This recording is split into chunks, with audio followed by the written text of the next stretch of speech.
Je vous préviens, cette 3e saison de Crimes oubliés est un peu particulière. Nous ne sommes pas en 1937 cette fois, mais bien plus tard, en 1983.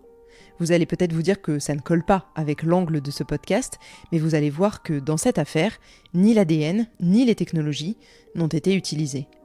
L'affaire Labrousse est historique, par son ampleur, mais aussi par sa couverture médiatique et par ce qu'elle révèle du système judiciaire de notre pays dans les années 80. J'ai voulu écrire cette histoire en me basant sur un livre sorti tout récemment aux éditions Mareuil, L'écho des ombres, coécrit par Camille Labrousse, la fille de l'unique survivant de ce crime. Je suis Camille Debreuil et je vous raconte aujourd'hui un nouveau crime oublié.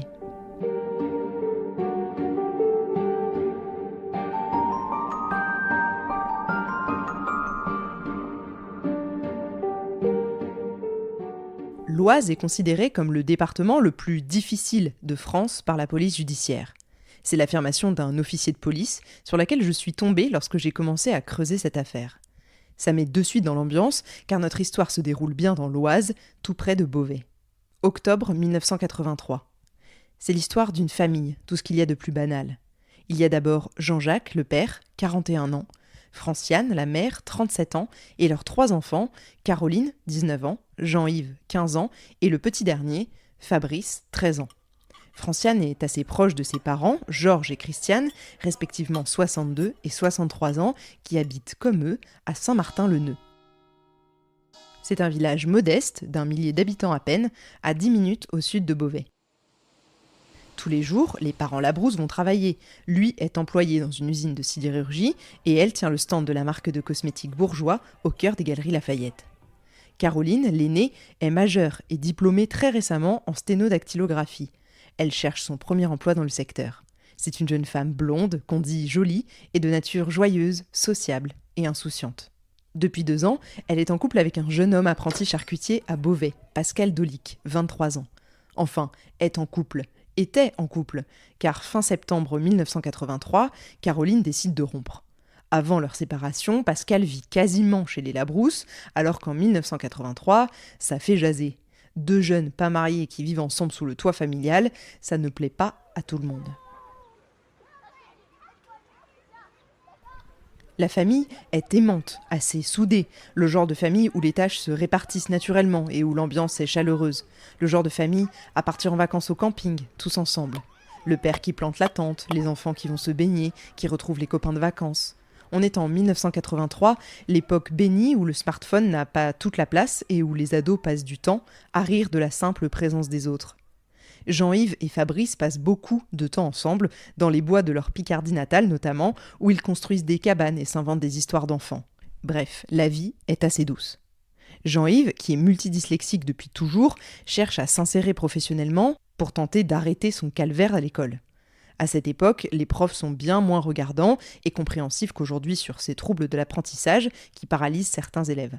L'adolescent trouve une place dans un salon de coiffure et démarre le 3 octobre 1983 sa première journée en tant que stagiaire.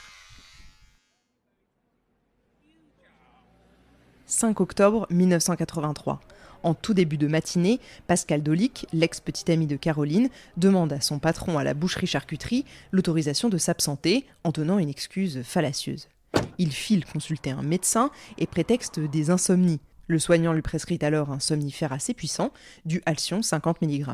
Ni une, ni deux, il se procure les cachets dans une pharmacie. Puis il s'arrête faire le plein d'essence de sa voiture, une 2 chevaux Charleston, et en profite pour remplir un jerrycan de 5 litres. Il emporte le tout et il est de retour au travail dès 9h30 du matin. En fin d'après-midi, il se rend chez les Labrousse à Saint-Martin-le-Neu et la famille l'accueille. En effet, Caroline et lui sont restés amis, si l'on peut dire, ou en tout cas, elle ne lui ferme pas la porte au nez.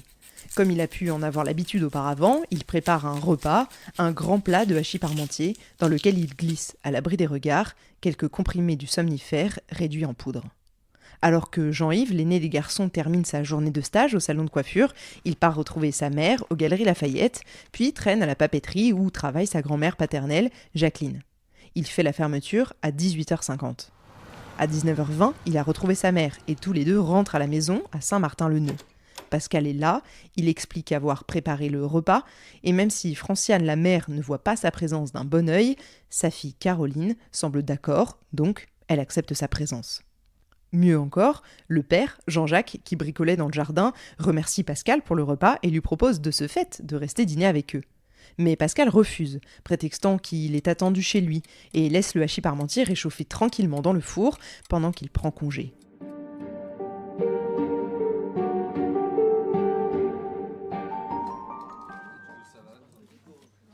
Pascal Dolic dîne donc chez ses parents et attend ensuite dans un bar qu'il soit minuit et quart, heure à laquelle il estime que le somnifère a agi sur les membres de la famille Labrousse. Ce soir-là, à table, les enfants discutent joyeusement, mais Jean-Jacques est soudain pris d'un malaise au beau milieu du repas. C'est la panique. Qui appelait ? Directement, Franciane pense que c'est Pascal qui les a drogués. Elle a le nez.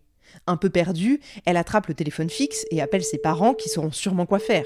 Dans la peur, on appelle toujours ses parents, pas vrai ? Heureusement, Georges et Christiane Becquet habitent à quelques maisons de là, ils seront vite à ses côtés. Jean-Jacques et ses 3 enfants, somnolents, partent se coucher très rapidement. Franciane, elle, reste debout à vaquer après avoir enfilé sa robe de chambre.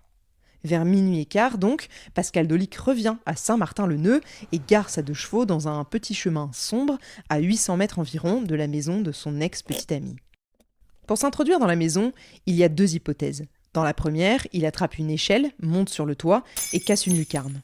Dans la seconde, il a tout simplement gardé les clés du sous-sol. Ce qui est sûr, c'est qu'il descend bien dans ce sous-sol pour couper le courant et ainsi plonger la maison familiale dans l'obscurité.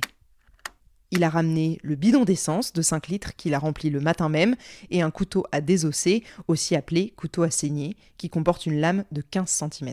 Arme blanche qui est monnaie courante pour lui, qui est apprenti charcutier, je vous le rappelle. À ce moment-là, c'est ce qu'il rapportera plus tard dans ses aveux, sa seule idée est d'enlever Caroline, de la sommer de partir avec lui. Bon, on a quand même des doutes sur cette version, car il a quand même pris avec lui l'essence et le couteau de boucher. Avouez que c'est limite pour quelqu'un qui veut juste convaincre sa copine de le suivre. Sauf que lorsqu'il monte dans sa chambre, Caroline se défend, puis se débat lorsqu'il devient lui-même violent. Avec un manche d'outils qu'il a trouvé là, il lui assène plusieurs coups derrière la tête. Elle contrarie son plan et la violence s'empare alors complètement de lui. Caroline court se réfugier dans la salle de bain et essaie de gagner du temps. Jean-Yves est quant à lui attaqué dans le couloir du rez-de-chaussée. Pris par surprise et groggy à cause du somnifère, il reçoit 2 coups de couteau dans le ventre et un autre dans la cuisse qu'il a heureusement réussi à dévier de son buste. Quelques secondes suffisent pour qu'il s'effondre et son assaillant le laisse pour mort au milieu du couloir. N'écoutant que son instinct de survie, il grimpe jusqu'au dernier étage de la maison où il se réfugie dans le bureau de son père.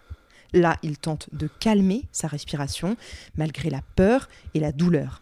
Il s'enfonce sous le secrétaire et ramène la chaise de bureau contre ses jambes pour tenter de se cacher. De l'autre côté de la porte, il entend cette voix qu'il a tant entendue ici ces 2 dernières années, celle de Pascal, demander à Caroline où est passé son frère. Depuis le rez-de-chaussée, Caroline répond et dévie ainsi la trajectoire du meurtrier. Son ex la rattrape alors, sort son arme et la tue de 19 coups de couteau, surtout au visage et au cou. Après ça, Pascal tue Jean-Jacques, le père, dans son sommeil, toujours sédaté par le somnifère, de 3 coups de couteau au niveau du thorax, dont un s'avère mortel. Puis, il tue froidement Fabrice, le petit frère de 13 ans, de 8 coups de couteau alors qu'il protège sa mère et implore Pascal de les laisser en vie. Quant à Franciane, elle reçoit 2 coups de couteau dans le dos et un qui atteint le foie.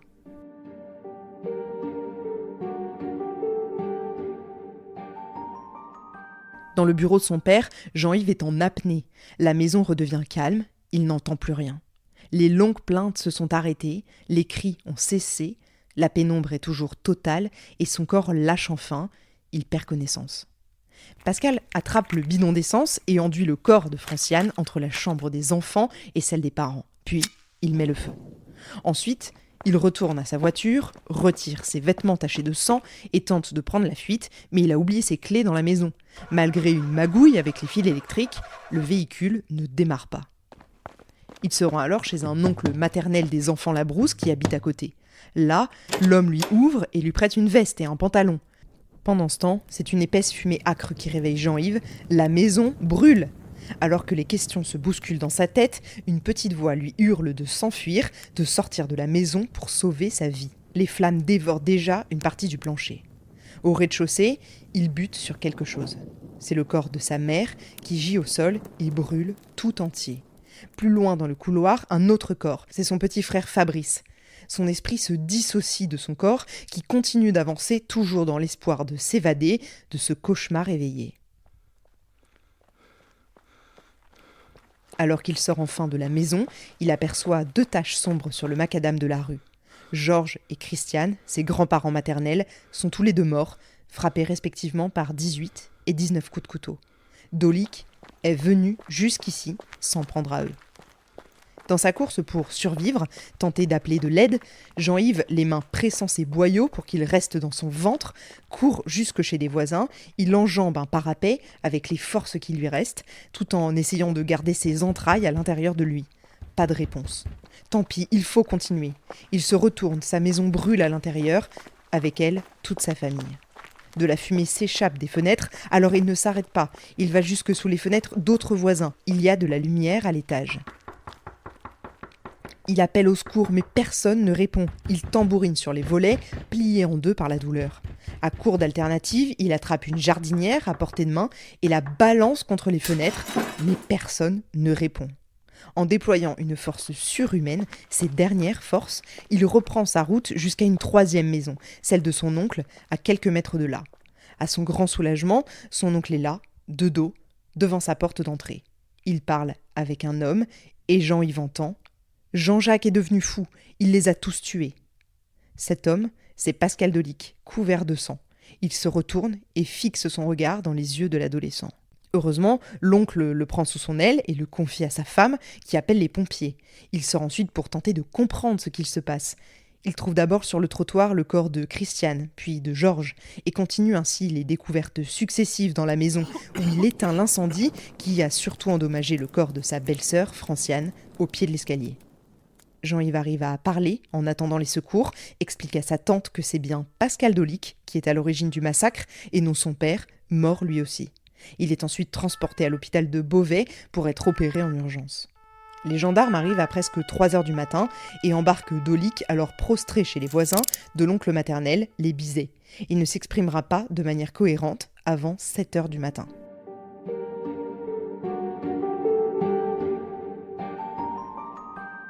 Sur place, les gendarmes trouvent une vraie vision d'horreur. Ils retrouvent très rapidement l'arme du crime, un couteau à désosser, dessus une empreinte digitale bien visible qu'on peut visuellement comparer facilement. Pas besoin de technologie particulière ici, car la comparaison des empreintes est utilisée depuis l'Antiquité et vraiment rentrée dans les mœurs policières au XIXe siècle. Mais évidemment, aujourd'hui, on a des logiciels qui nous permettent de gagner en temps et en efficacité, en précision. En 1983, rien de tout ça. On va donc se contenter de bien regarder. Les flics retrouvent aussi un chéquier, une pièce d'identité qui ne correspond à aucun membre de la famille et des chaussures qui appartiennent apparemment au meurtrier. Les premières heures d'enquête sont décisives. On perquisitionne la maison pour retrouver les premières constatations matérielles et récupérer les corps dont on demande tout de suite les autopsies. Au petit matin, un homme est déjà placé en garde à vue. Évidemment, c'est Pascal Dolik. Il nie tout en bloc et affirme qu'il n'est pas un tueur, mais un survivant, un rescapé de la tuerie lui aussi. Quelques témoins, les voisins, l'oncle et la tante, sont identifiés et auditionnés directement. La seule personne qui peut identifier vraiment le tueur, c'est le seul survivant, Jean-Yves. Mais le ventre à peine opéré sur son lit d'hôpital, il a du mal à faire face aux enquêteurs qui viennent l'interroger. Un immense malaise l'entoure, quelles que soient les personnes avec qui il se trouve. Il a réchappé au massacre, ça c'est sûr. Mais après l'élan de vie qui l'a poussé à fuir, à tout faire pour survivre, c'est la culpabilité qui l'envahit. Comment expliquer qu'il soit là et pas eux? Comment rationaliser qu'il ait survécu et pas eux? Comment survivre à la solitude de n'être plus qu'une famille d'un seul membre? Lorsqu'il sort de l'hôpital, Jean-Yves va vivre chez Mémé, comme il l'appelle, Jacqueline, sa grand-mère paternelle. Elle vit à la Soivauban, dans un petit T2 d'une cité HLM. Elle prend soin de lui, le seul de ses petits-enfants qui soit encore là pour qu'on prenne soin de lui. Jacqueline a bien sûr pris un avocat pour se constituer partie civile. Personne ne sait quand aura lieu le procès. Ce n'est pas communiqué à la famille. En attendant, la succession est mise en attente et les analyses des autopsies sont toujours en cours pour déterminer surtout l'ordre des décès. À Saint-Martin-le-Neu, la maison des Labrousse est encore sous scellé. Bien sûr, les corps ont été déplacés, mais il reste dans les pièces les traces de violence, le sang sur le sol, l'odeur de brûlé. Puis, quelques jours après la sortie de l'hôpital de Jean-Yves, il apprend que Pascal Dolic a tout avoué lors de sa garde à vue.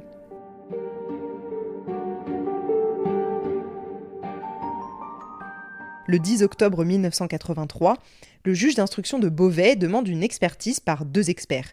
Monsieur Hagenauer pour des examens de sang et de frottis vaginaux, et le 12 octobre, l'expertise de Madame de Calouet pour des examens de sang complémentaires. On leur demandera également des expertises psychologiques de Pascal Dolic. Incarcéré à la maison d'arrêt d'Amiens, Dolic réfléchit à prendre un avocat. Il risque gros, mais là encore une fois, sa lettre pour donner sa décision n'arrive pas sur le bureau du juge d'instruction avant le 27 octobre. La lettre est datée du lundi 21 octobre. Sauf que le lundi, c'était le 24. Les erreurs de procédure s'enchaînent et finalement, il obtient à sa demande un avocat commis d'office. En décembre 83, Jacqueline, la grand-mère paternelle, emmène Jean-Yves rencontrer l'avocat, ou plutôt les avocats, qui vont les représenter, eux, les parties civiles, ce sont les maîtres Garnier. Le jeune homme ne demande que 2 choses. 1, que justice soit faite pour sa famille, bien sûr. Et 2, que Pascal Dolic ne nuise plus jamais. Car pendant longtemps, Jean-Yves a peur que Pascal revienne et termine ce qu'il a commencé, à savoir l'éradication de sa famille. L'avocat le rassure, il est en détention, il ne peut plus nuire. Il est d'ailleurs soumis à des analyses psychologiques poussées qui vont durer plusieurs années. Pendant ce temps-là au moins, Dolic ne sortira pas.